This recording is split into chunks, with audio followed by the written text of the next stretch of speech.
15 বছর পর মিলল সুবিচার। হাইকোর্টের নির্দেশে খনন করা হলো বুঝে যাওয়া পুকুর। আনুমানিক 15 বছর আগে শ্যামনগর এলাকায় আস্ত একটি পুকুরের নজরে পড়ে জমি মাফিয়াদের। তারপর কখনো রাতের অন্ধকারে, আবার কখনো দিনের আলোয় দিনের পর দিন ধরে ঝুলছে 7.5 কাটার ওই পুকুরটি। সবকিছু দেখেও চোখ বন্ধ করে থাকতে হয়েছিল স্থানীয় বাসিন্দাদের। তবুও হাল ছাড়েনি এলাকার গুটি কয়েক মানুষ।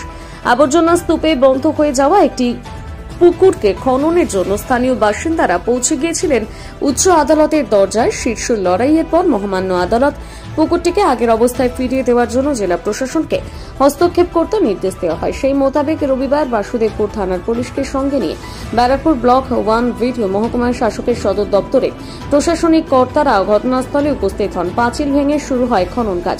উচ্চ আদালতের নির্দেশ মতো ঘটনাস্থলে উপস্থিত হন কাউগাছিয়া গ্রাম পঞ্চায়েতের প্রধান সমীর চক্রবর্তী।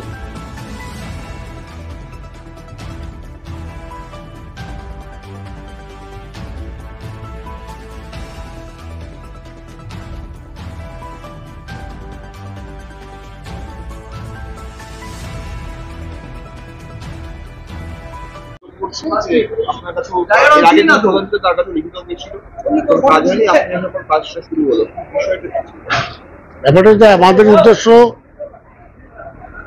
মূলকভাবে আমরা কিছু করছি না, যেটা কোর্টের অর্ডারের ভিত্তিতে করছি। এটা আমরা যেটা করছি কোর্ট অর্ডার করেছে এবং সেটা সরকারের বিভিন্ন দপ্তরকে জানিয়েছে। দপ্তরের পক্ষ থেকে আমাদের বলেছে উপস্থিত থাকতে, আমরা উপস্থিত আছি। কোর্টের অর্ডারে এটা আজকে নয়, এটা পুকুর ভরাট হয়েছে আজকে দীর্ঘ কয়েক বছর আগে। এই আমাদের সময়তে হয়নি, এটা এর আগে না না না, তার আরো আগে থেকে এই বাজার হয়েছে পর থেকে এই ভরাট হচ্ছে। কোর্টে মামলা হয়েছে এবং মামলার পরিপ্রেক্ষিতেই কোর্টের অর্ডারের ভিত্তিতে এটা হচ্ছে। আগে পুকুর ছিল যেটা ভরাট হয়ে গিয়েছিল, মহামান্য আদালতের নির্দেশে আজকে সেটা পুরোপুরি রেস্টোর করে দেওয়া হচ্ছে। আর আপাতত এটুকু কাজ চলছে, যেটা আপনারাও দেখতে পাচ্ছেন। আমরা রেস্টোরেশন করে দিয়ে আমরা কমপ্লায়েন্স অর্ডার যা আছে রিপোর্ট দিয়ে দেব।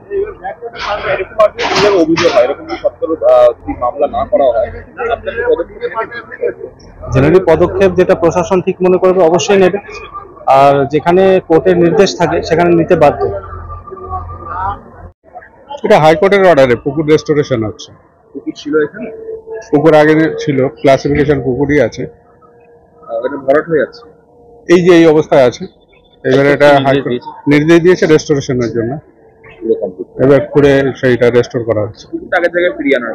হ্যাঁ, অলোকনাথ বিশ্বাস।